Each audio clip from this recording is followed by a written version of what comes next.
Merci beaucoup. Mon pays, la France, est en déficit hydrique depuis 3 années consécutives. La sécheresse progresse inexorablement du sud de notre Union européenne vers le nord. Elle touche particulièrement les agriculteurs européens, responsables de notre sécurité alimentaire, et risque de mettre en péril la qualité de vie de nos concitoyens, sans parler de l'augmentation des incendies, même en hiver. Les cultures sont déjà très touchées, mais les prairies aussi, car il n'est pas question de les irriguer. Face à un changement climatique qui s'accélère à pas de géant, nous avons aussi besoin de solutions très rapides pour améliorer la gestion de l'eau. La nouvelle PAC a introduit des nouvelles restrictions sur les investissements pour augmenter les surfaces irriguées.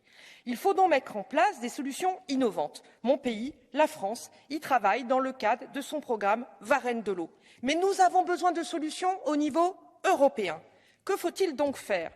Tout d'abord, il faut encourager la construction des citernes d'eau de pluie et l'utilisation des eaux usées dans le secteur agricole. Nous devons mieux utiliser cette ressource. Deuxièmement, il faut augmenter la résilience des cultures et pour cela, le débat sur les nouvelles techniques génomiques doit être abordé sans tabou et sans délai. À mon avis, la proposition de la Commission que nous attendons arrivait déjà très tard.